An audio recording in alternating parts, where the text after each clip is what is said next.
Salut à tous et bienvenue dans cette nouvelle vidéo de l'atelier Bulle Bizarre. Aujourd'hui, nouveau décor, nouveau format dans lequel nous allons traiter en fait du shopping de ce qu'on fait nous pour aller se fournir en matériel pour l'atelier. Donc on va faire le tour un petit peu des boutiques de modélisme, pas forcément modélisme parce qu'en fait on trouve des choses très utiles dans les boutiques qui ne sont pas modélisme. On peut trouver ça dans différentes boutiques de déco, voire même de matériaux. On aura l'occasion d'en voir au fur et à mesure. Et aujourd'hui, du coup, je vous propose d'aller dans certainement l'une des plus grosses boutiques qui existent en France. On se retrouve de suite après le générique.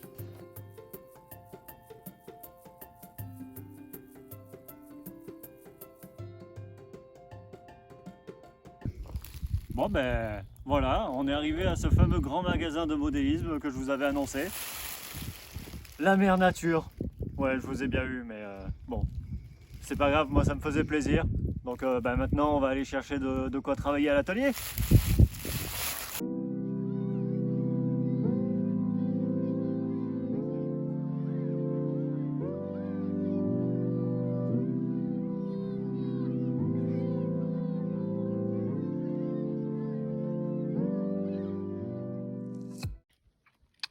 Voilà, donc c'est typiquement ce qu'on est venu chercher, de la mousse. Bon là je l'ai un peu déjà pré-découpé. On va juste un peu enlever la terre qui traîne, ça sert à rien de ramener toute la terre à la maison. Et je sais pas trop ce que ça va donner une fois que ça va sécher, mais on verra bien ça d'ici un peu moins d'une semaine. Vu qu'on va les laisser sécher en plein soleil, on verra bien. Voilà, donc typiquement on est venu chercher ça. De toute façon, regardez, même les feuilles mortes on pourrait les récupérer pour faire du flocage. Les bouts de bois, enfin tout, il y a tout à disposition. Pas besoin d'aller dans les magasins, ça coûte cher, ça sert à rien.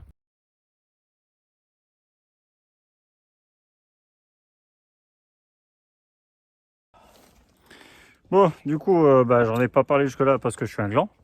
Mais ouais, du coup, on est sur le plateau de Vernègue derrière chez moi, à Salon, là, pas loin de l'atelier, genre une dizaine de minutes. C'est un coin assez connu par chez nous, où en fait il y a eu un séisme dans les années 1900 qui a détruit complètement le village qui était justement au plateau de Vernègue.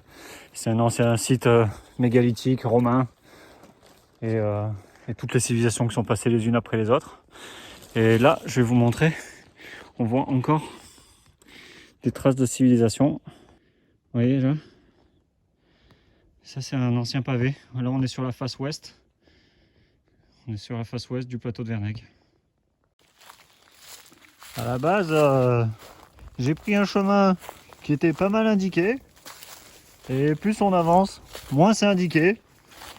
Donc si jamais un jour vous retombez sur cette vidéo par hasard, dites à ma famille que je l'aime. Voilà. Là pareil, il ne faut pas hésiter à regarder un petit peu par terre. On peut trouver ce genre de bois. Très fragile. Hein. Et dans les petites compos façon Totoro, ça défonce. Et au détour d'un arbre, un ours. On est arrivé au premier endroit que je voulais vous montrer. Donc c'est soit la caverne de la chèvre d'or ou de la corne d'or ou du bélier d'or. En tout cas, ce qui est sûr, c'est qu'il y a une notion d'or quelque part. Et en fait, le seul moyen de le trouver, c'est cette inscription sur le mur. Voilà. Cette inscription romaine sur le mur. Et en fait, normalement, il y a la grotte là-dessous. Mais, vous voyez, elle a été condamnée parce que c'est trop dangereux et trop de gens y aller. Voilà. Donc on a trouvé ça. La suite, la nécropole.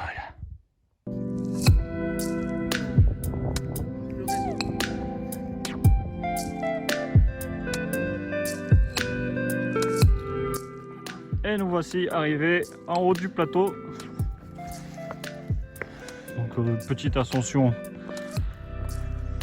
assez tranquille. Hein. Après nous c'est parce que on n'a pas du tout suivi le chemin, donc ça a été laborieux, mais on y est. Et de là, on voit toute la vallée. Hein. Là-bas c'est la Durance. En face c'est le Luberon. Et voilà, on voit tout. Là-bas au fond c'est les Alpilles. Et on voit tout. Je pense pas qu'on ira jusque de l'autre côté. Mais voilà, joli point de vue. Et Et ça là-bas, bah, c'est la tour de guet.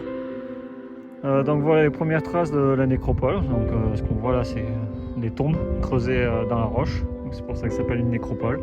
Il y en a un peu tout sur ce côté-là du plateau de Vernègue. Donc ça c'est typiquement ce qu'on trouve un peu partout par chez nous. Hein. Enfin, il n'y a pas que chez nous qu'on en trouve, mais chez nous on en trouve vraiment énormément. Ce genre de tombes creusées à même la roche. Donc ça, il y en a un peu tout clairsemé de ce côté-là du plateau.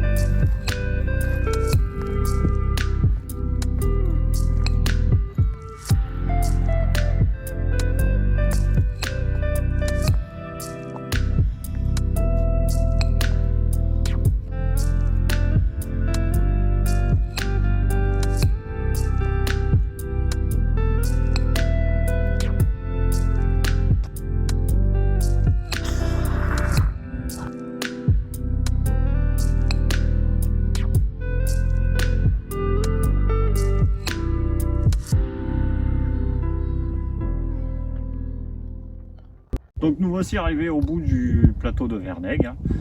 C'était la première fois que je venais dans ce coin-là, donc je voulais un peu voir. Et en fait, on a un super point de vue sur le plateau du Luberon. Et en bas, là, on voit toute la Durance. Donc on est bien dans la vallée de la Durance. Et voilà, donc c'est un coin bien super. Maintenant, on va repartir dans l'autre sens pour pas revenir sur nos pas. Et en fait, on va passer vers le versant le plus connu du plateau de Vernègue avec la cité abandonnée, tout ça, on verra à ce moment-là. On se retrouve de suite.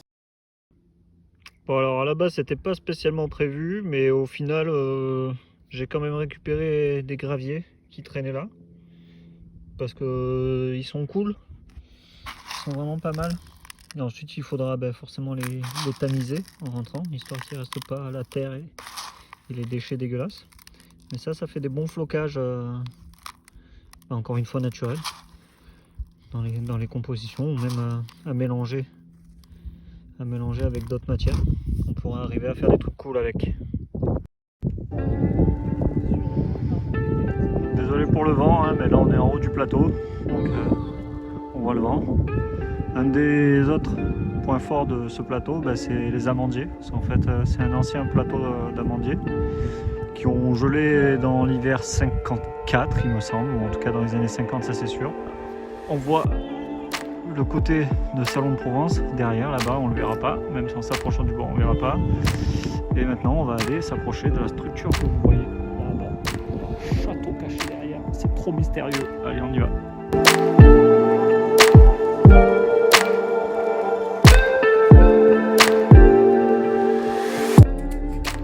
Un peu mieux. Bon, après on verra guère mieux parce que voilà, tout est en ruine. Du coup c'est bon. On verra pas mieux que ça. Mais c'est classe.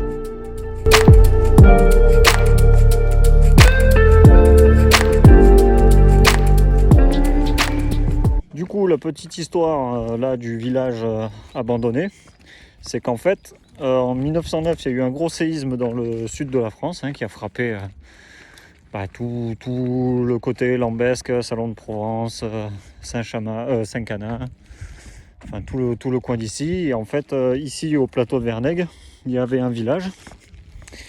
Et la quasi-intégralité du village en fait a été détruit. Et en fait, il a glissé du pan de la falaise. Et il s'est retrouvé du coup plus bas. Et au lieu de reconstruire le village sur place, en fait ils l'ont reconstruit un peu plus bas. Je vous montrerai.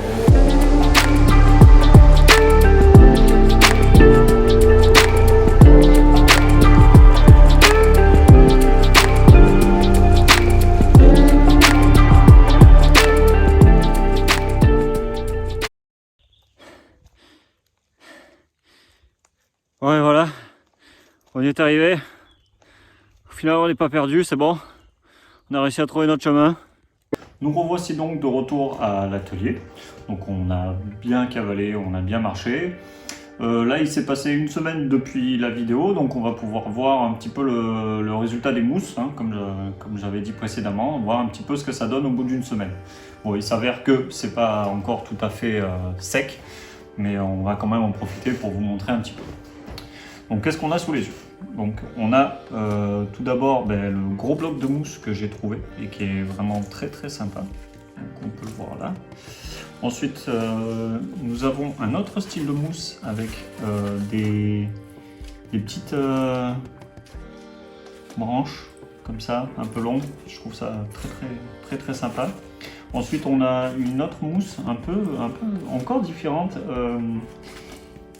avec des couleurs très sympas et encore des longues branches et du coup c'est très bien. En fait ces trois trucs là sont très bien parce qu'on peut les utiliser à la fois pour fabriquer des arbres et à la fois pour faire du décor de mousse. Bon, le problème des mousses c'est qu'au bout d'un certain temps ça se délite et du coup ça fait moche, mais on va appliquer un spray, une colle en fait, un spray colle selon ce qu'on va faire pour pouvoir les garder le plus longtemps possible. En fait, faut les traiter. Il y a certaines qu'il faudra traiter, sinon ça va sécher pour rien. Ensuite, nous avons donc récupéré des écorces. Donc de très jolies écorces avec du lichen dessus. C'est franchement ça c'est le top. Déjà parce que c'est déjà sec, donc on n'a aucune chance que ça pourrisse. On a récupéré des branches, parce que les branches ça nous fait des bases pour faire les arbres. Et de toute façon, pour faire les décors, c'est quand même super joli d'avoir des petites branches par-ci par-là, hein, comme on peut le voir dans cette bulle-là. Nous avons récupéré du gravier donc en haut du plateau. Donc gravier, vraiment les couleurs sont top, les formes sont top, enfin tout est cool dans ce gravier, donc je suis vraiment très content de l'avoir récupéré. Je vais pouvoir l'utiliser dans pas mal de décors actuels que je suis en train de faire, donc ça c'est vraiment très cool. Et on a récupéré aussi un petit peu des escargots qu'il y avait là, puisque comme on compte travailler sur du fond marin, c'est plutôt cool d'avoir quand même des petits escargots. Certes, je vous ai bien eu, on n'est pas allé dans une boutique, mais c'était juste histoire de vous montrer qu'en fait on peut trouver déjà beaucoup d'éléments de base dans la nature, donc les mousses, les graviers, la terre, là j'en ai pas récupéré, mais la terre on peut en récupérer, des branches, des feuilles. Une fois que les feuilles sont mixées, ça fait un excellent flocage. Donc on n'est pas obligé d'acheter des choses. Par contre c'est sûr qu'on est bloqué par le fait qu'il faut être dans la nature, hein. Donc si on est en ville, déjà ça limite vachement quand même la nature, hein. Mine de rien, dans les parcs on peut trouver des trucs, hein. L'automne, les feuilles mortes, voilà, on peut les récupérer, ça fait... Bon par contre faut les laver un petit peu avant parce que ça daube les feuilles mortes de platane. Donc mauvaise idée, mais une fois nettoyé ça passe. Il me reste plus qu'à vous souhaiter bonne journée ou bonne soirée, si jamais vous visionnez ça le soir. N'hésitez pas à commenter, ça nous fait plaisir. En plus de ça, ça nous permet plus ou moins de nous aiguiller sur la marche à suivre pour la suite, hein. Donc n'hésitez pas à commenter. Abonnez-vous si vous ne l'êtes pas déjà. Je pense que vous l'êtes. Hein, vous l'êtes. Bonne journée.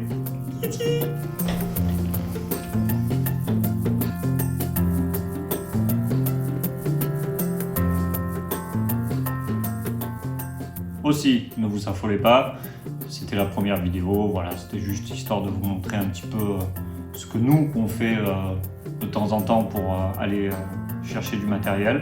Il y aura des vidéos boutiques, si jamais ça vous intéresse, hein. De toute façon on testera, on est dans le test, hein, c'est l'ouverture de la chaîne donc on teste, on ira dans les boutiques, on prendra les prises de vue de quand on fait les magasins.